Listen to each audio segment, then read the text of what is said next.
লাগিছে দুখো লাগিছে দে হ'ব গুড মৰ্ণিং গাইজ আজি 3 দিন ধৰি তই এই গানটো গালি ভাল লাগিছে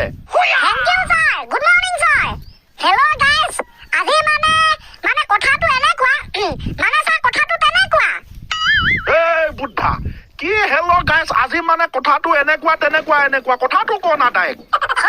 মাথাটো গৰম কৰি দিব মাকা নহয় ছাৰ হেল্ল' গাইজ বন্ধুসকল নতুন বছৰত মানে নিউ ইয়েৰত কোনে কোনে বিয়া পাতিলে বিয়া কৰালে কমেণ্টত ক'বচোন আৰু তাতোতকৈ ডাঙৰ কথাটো হ'ল নতুন বছৰ অৰ্থাৎ 2023 চনত আমাৰ মোদী ছাৰে বিয়া পাতিব কি ৰে পিতাই নতুন বছৰত মোদী ছাৰে বিয়া পাতিব ক'ত শুনিলি তই সেইটোৱে ছাৰ মানে আজি মেইন কথাটো মই কৈছো নতুন বছৰত বিয়া নেপাতে আমাৰ উৰেকান্তই কৈছে বিয়া পাতিব মই কৈছো বিয়া নেপাতে ই কৈছে পাতিব মই কৈছো নেপাতে ই কৈছে পাতিব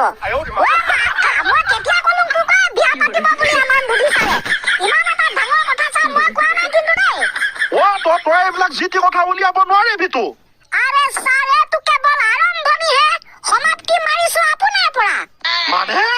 মানে এই বিষয়টো গৈ গৈ আপোনাৰ ওচৰত পালেগে উৰেকান্তই কৈছে আমাৰ মোদী ছাৰে নতুন বছৰত বিয়া পাতিব মই কৈছো বিয়া নেপাতে আপুনিও কৈছে বিয়া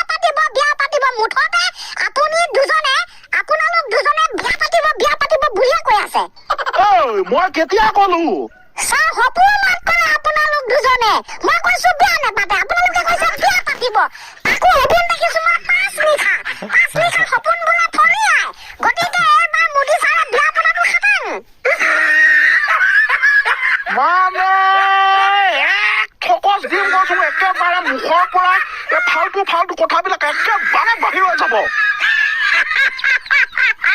চাৰি দেখোন পুৰা ফালে দিছে মই ভাবিছো এইটো আকৌ কি হ'ল বিয়া পাতিব বিয়া নেপাতে হিছে আকৌ সপোনত মাকা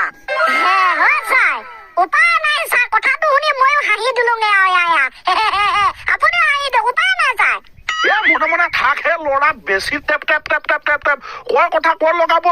ক'ত লগাব আৰম্ভণিতে মাথা চাথা গৰম কৰি দিব ছাৰ আপুনি একো টেনচনে নল'ব মই এটা সুন্দৰ সপোনাৰ্থ কবিতা মাতিম আপোনাৰ মাথাটো ৰিলেক্স হৈ যাব আচ্ছা তেনেহ'লে মাত শুনি ভাল লাগিব মানে ছাৰ আজিৰ কবিতাটো অলপ বেলেগ ধৰণৰ যেনেকুৱা হ'লেও কবিতা হ'লেই হ'ল শুনি ভাল লগা হ'লেই হ'ল দে মাতি দে মই আগতে জানো চাৰি ফালি দিব চাম দে নেপালিলেও হ'ব মুঠতে তই কবিতা মাত অ'কে ছাৰ তেনে আৰম্ভ একে দুই আজি দিলুং গা ধুই একে দুয়ে তিনি দোকানৰ পৰা